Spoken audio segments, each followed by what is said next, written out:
bom dia. Seja muito bem-vindo à Comissão Executiva. A China entrou ontem no ano do Dragão Negro, ou Dragão de Água, o que só acontece de 6 em 6 décadas. E os chineses não querem perder a oportunidade porque, segundo a mitologia local, o ano do Dragão marca o começo de um novo período de prosperidade.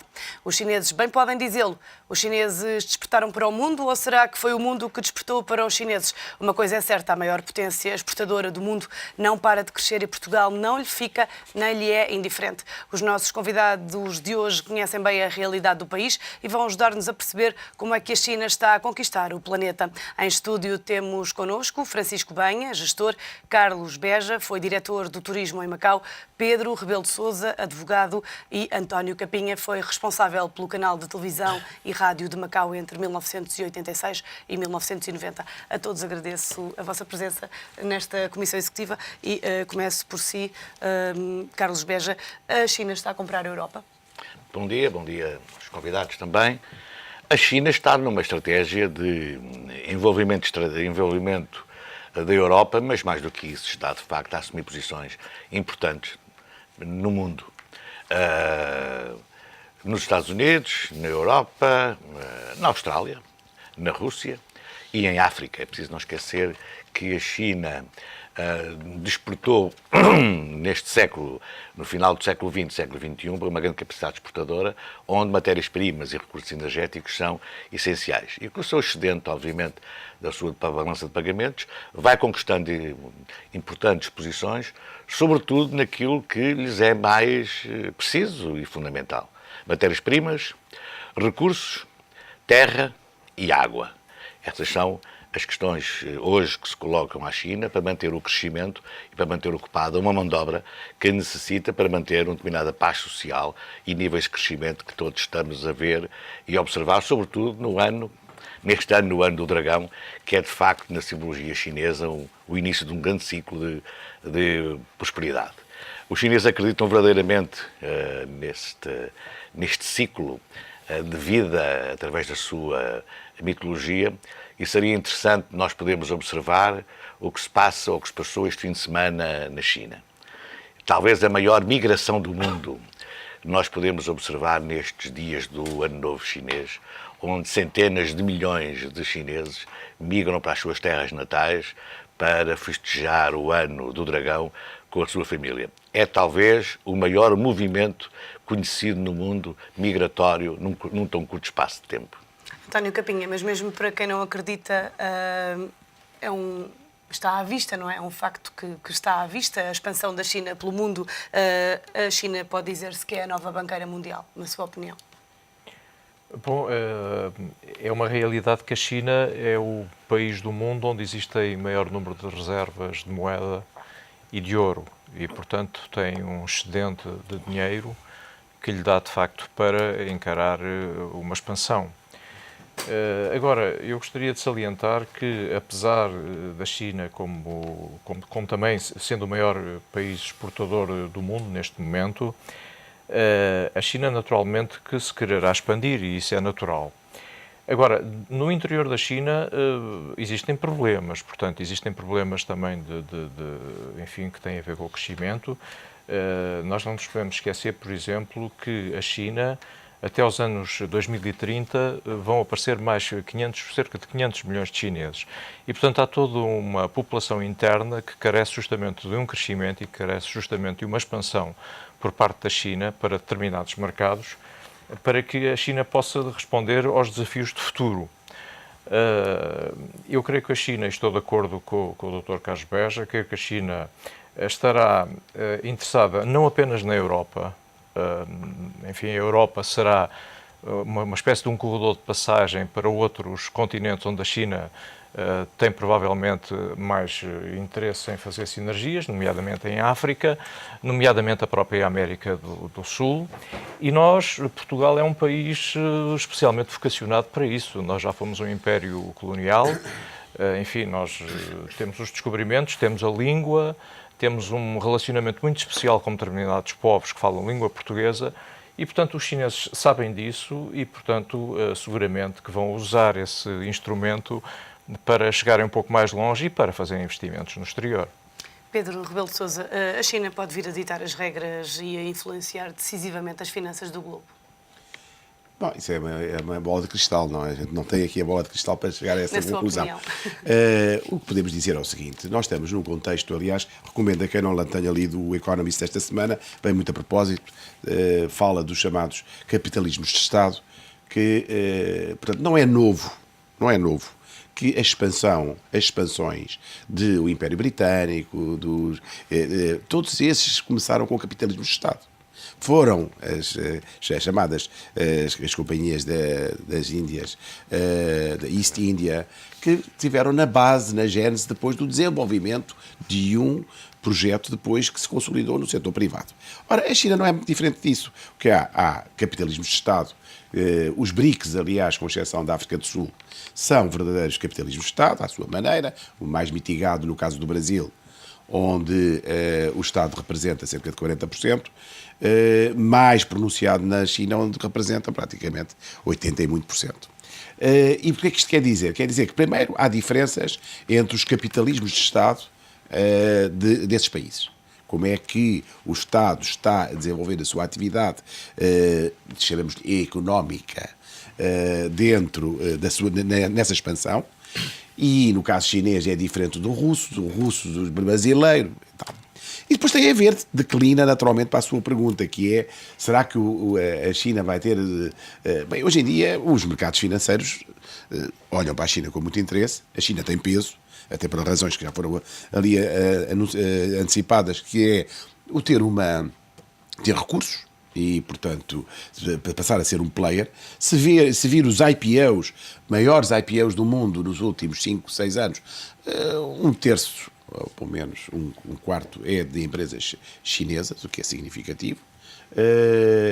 E também significa que, se for à lista dos maiores 15 a 20 bancos, eu lembro quando estava na banca, isto portanto há 20 anos, eu diria que 5 eram americanos, 3 eram ingleses, 2 franceses, 1 alemão, esse mantém-se, que é o Deutsche Bank, 2 ou 3 suíços, e depois, enfim, e japoneses, e 3 japoneses. Hoje, se pegarmos nos 15 maiores bancos, temos 3 chineses, temos 2 americanos, temos 1 inglês, às vezes 2, se considerarmos o HSBC, o Hong Kong Shanghai Bank, sediado em Londres, temos 1 suíço, temos 1 alemão, temos 1 espanhol, por enquanto, que é o Santander, e temos 3 brasileiros e 1 japonês. Portanto, o mundo mudou nesse aspecto.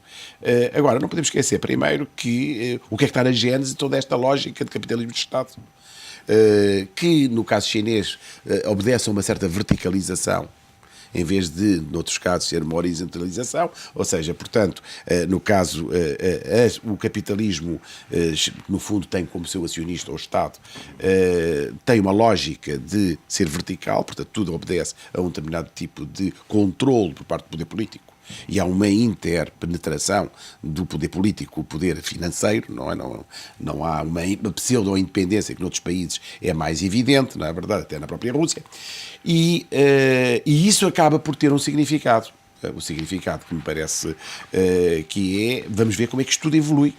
Como é que o desenvolvimento desse universo empresarial chinês, que está numa expansão, na África, em busca das matérias-primas, sobretudo, e de mercado para as suas empresas. Na Europa, em busca de mercado, sobretudo, de mercado. E de conquista de posições que possa permitir, que possa vender os seus produtos e aumentar o seu comércio, digamos, com a Europa. E depois isto tem um lastro, naturalmente, financeiro, não é? Que é a banca segue, tem uma lógica que é a banca segue o cliente, follows the client. Portanto, atrás deste movimento que tem uma lógica empresarial e setorial, que é a energia, é o setor depois dos bens transacionáveis, quer dizer, eles têm uma lógica muito traduzida numa sequência estratégica à qual naturalmente estará subjacente a estratégia da banca, não é? Francisco Banha, muitos especialistas dizem que a economia da China tem feito um percurso extraordinário, tornou-se na segunda maior economia mundial em 2010, cresceu uma média contínua de 10,5%, enquanto os Estados Unidos cresceram apenas 1,6%, mas ainda assim os Estados Unidos estão à frente da China. Quando é que a China vai ultrapassar os Estados Unidos e tornar-se na maior economia mundial? Pois, não sei se isso vai acontecer. As estatísticas e alguns economistas mais conceituados têm dito que sim, que é possível que isso venha a acontecer talvez em 2050. No entanto, antes de chegarmos a esse ponto, penso que era muito interessante ter presente alguns dados que já foram aqui referenciados, e nomeadamente salientar portanto, o elevado número de divisas que neste momento a China possui e o facto disso ter acontecido apenas em 10 anos, passar 200 mil milhões de dólares para 3 bilhões de dólares é um número significativo, e depois o impacto que isso está a ter realmente na economia mundial. Quando se discute estas questões, eu recordo sempre uma frase que o próprio, e que há pouco já referiu, que o próprio Napoleão Bonaparte já o tinha referido: quando a China despertar, portanto, o mundo vai tremer.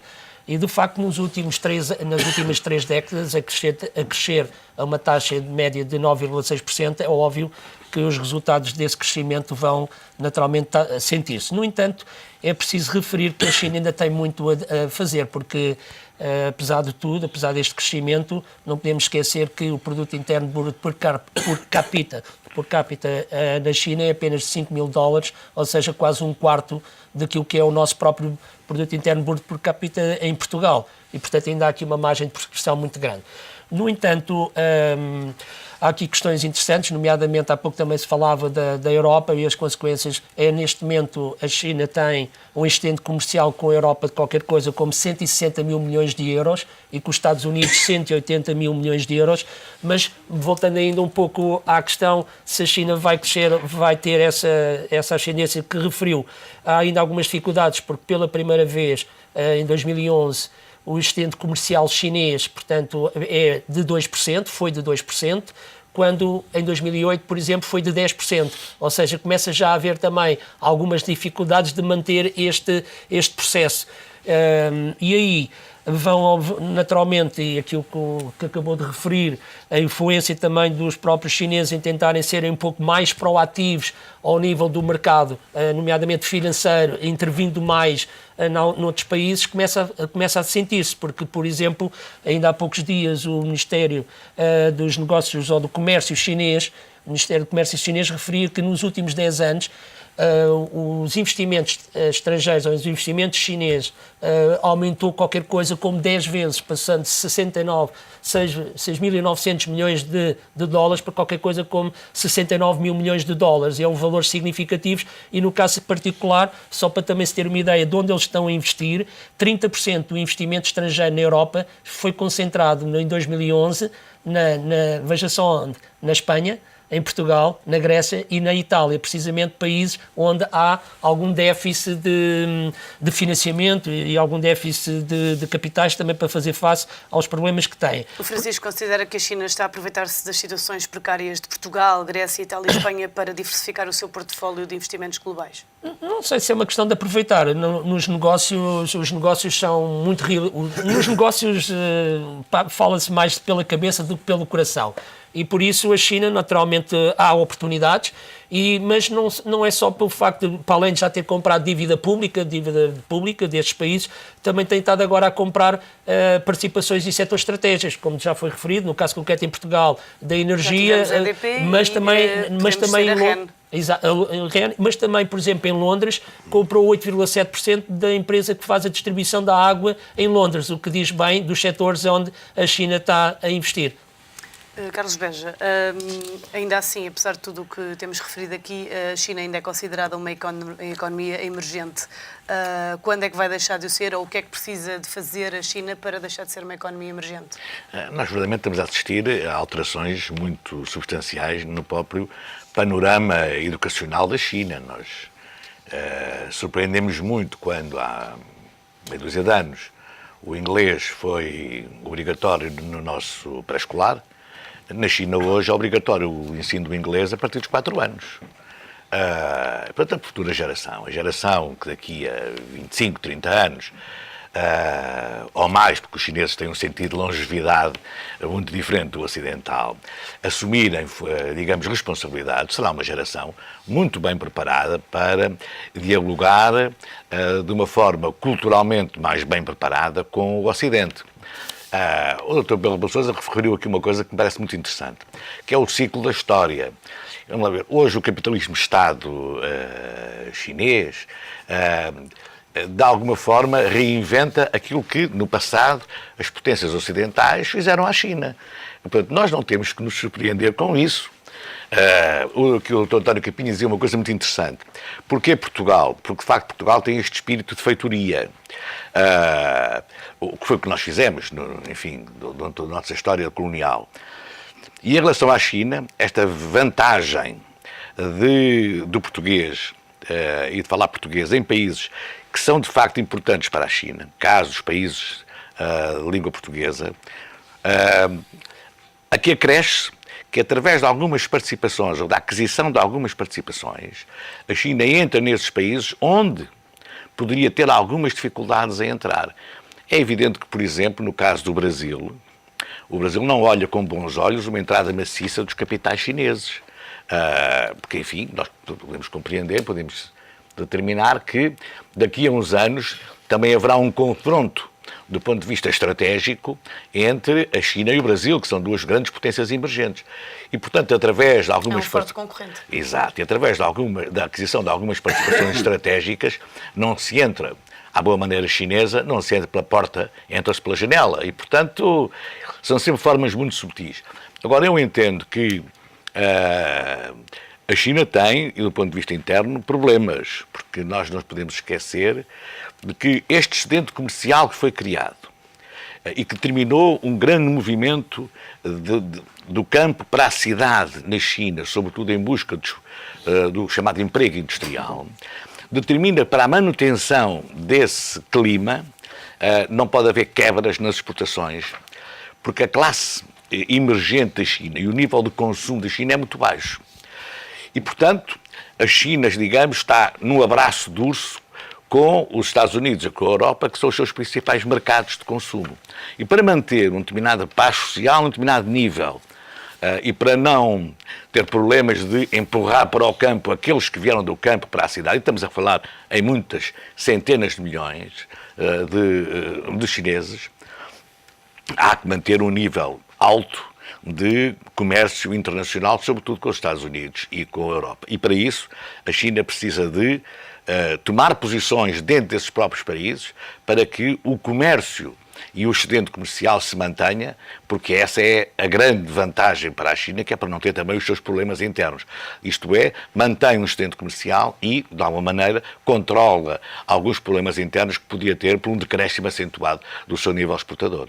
António Capinha, pegar aqui no ponto que o Carlos Beja referiu sobre os Estados Unidos, como é que, na sua opinião, vai ser o mundo com a China quando se tornar na primeira economia do planeta? As grandes decisões serão da China ou vão continuar a ser dos Estados Unidos?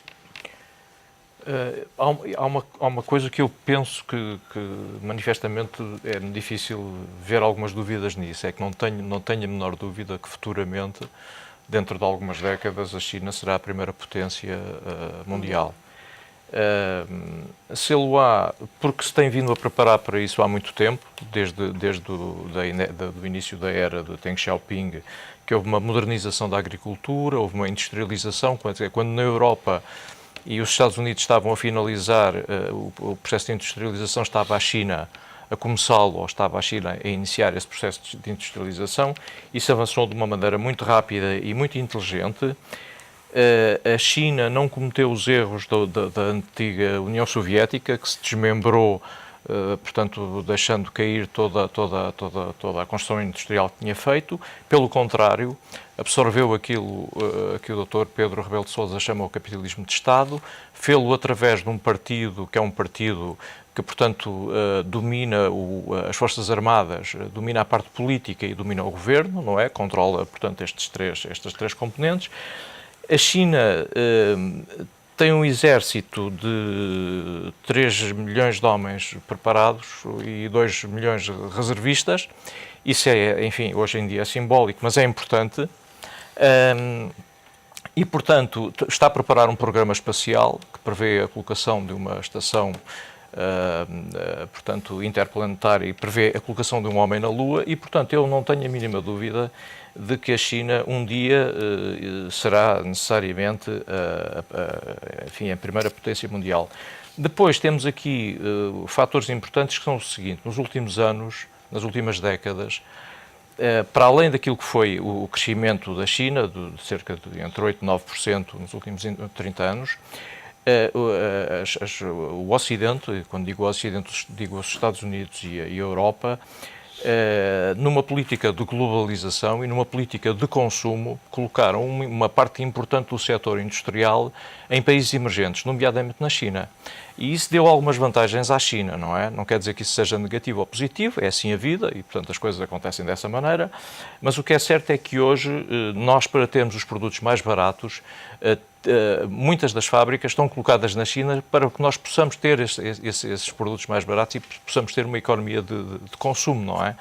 E, portanto, isso ajudou também a China a transformar-se numa potência, enfim, com uma grande expressão financeira e económica. E, portanto, eu não tenho dúvidas que, com a força e com a pujança que a China tem, futuramente, enfim, a China poderá ser a primeira potência mundial. Pedro Rebelo de Sousa, quando a China se tornar na primeira economia do mundo, como é que vai ser a relação com os Estados Unidos, na sua opinião? Eu acho que estamos aqui num exercício de futurologia que eu não sei, não serei capaz, não sei que tipo de Estados Unidos teremos na ocasião, não sei que tipo de Europa teremos. Há tudo, eu focar-me-ia mais até naquilo que é previsível falarmos, que é no caminho até lá. E até lá há muitos acidentes de percurso. Olha, se a atual crise, por exemplo, se aprofundar, uma das países que mais vai sofrer é a China. Claro. Porque a China está, como quiser, a montante ou a jusante, como quiser, de todo este processo. Portanto, neste momento, e o Brasil por contágio, não é? Porque o crescimento do Brasil hoje em dia é um crescimento muito afeito à custa da compra de determinado tipo de produtos pelos chineses, que se substituíram aos Estados Unidos. Hoje o maior comprador brasileiro é a Europa, a seguir à China. Ora, se começarmos a entrar numa onda em que a própria Europa entra numa situação de crise, e não é tão imprevisível, infelizmente, como a que estamos a assistir, o que é que pode acontecer? Acontece que a China não vai comprar os produtos brasileiros, os brasileiros vão entrar num processo de desaceleração da economia, que já está a existir, atenção, não estamos a falar de qualquer coisa... Porque a onda, nós também vamos em ondas de atração por determinados fenómenos. Por exemplo, do crescimento económico dos BRICS e da China em particular. Claro que é um fenómeno muito importante e que nós devemos acompanhar, mas é um fenómeno que vai ter um percurso muito, muito longo. Estamos a falar, longo, não é assim tão longo, porque estamos a falar de 20 anos ou 25 anos, naturalmente os que estão aqui à volta da mesa já provavelmente não assistirão, mas enfim, preocupados que estaremos com os nossos descendentes, naturalmente eles assistirão a esse processo.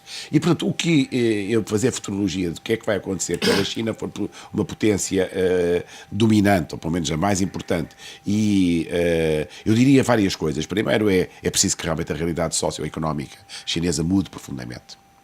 É insustentável o capitalismo de Estado, com um misto de sociedade de consumo, gradualmente pujante na própria China, com as assimetrias.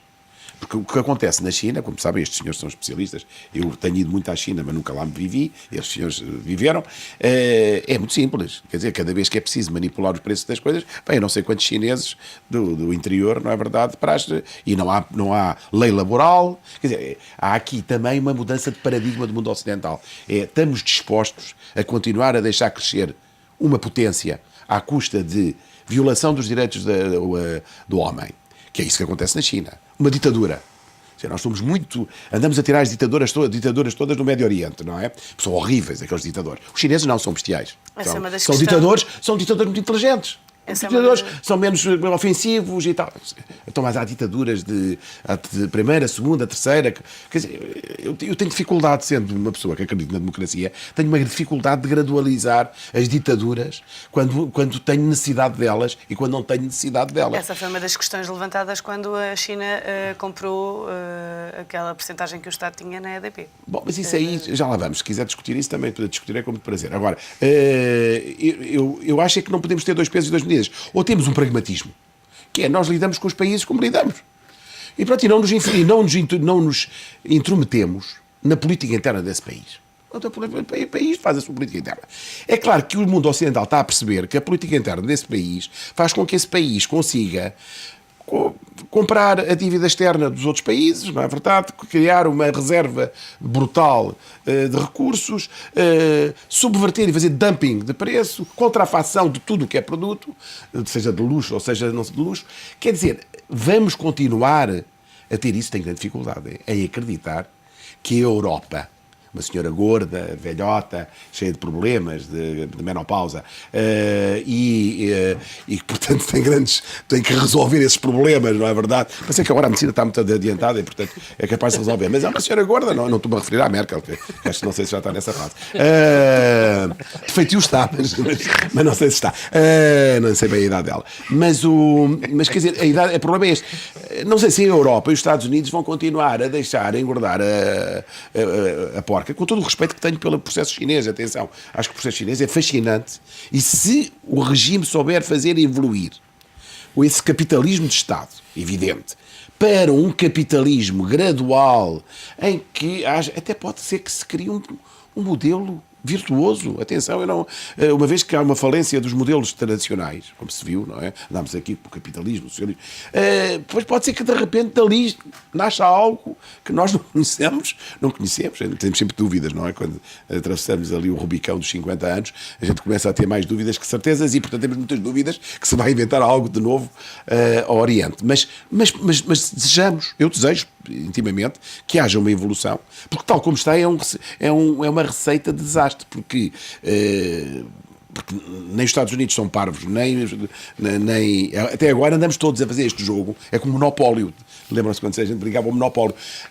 Depois a gente já não gosta é quando deixa de estar lá, não é? Vai à falência, vai até ao banco, e o banco vai-nos emprestando dinheiro. Até chega um momento que eu queria comprar a Avenida da Liberdade e não compro. Aí já fico chateado. Portanto, eu acho que aí a grande questão, e acho que é a de saber até que ponto é que há os condimentos, e culturalmente, já foi aqui dito, eles têm feito passos muito interessantes.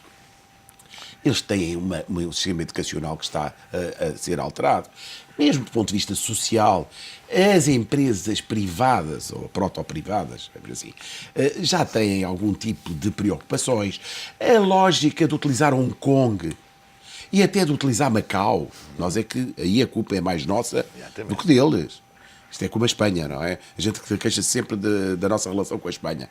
Eu sempre tive a convicção de que, primeiro, num casamento, ou não casamento, numa relação, a culpa são sempre bilaterais. Mas acho espantoso é que com a China, nós é que temos feito tudo para manter. A gente fala sempre da língua, deixe-me cá vender um peixe, porque sou advogado, que ao direito.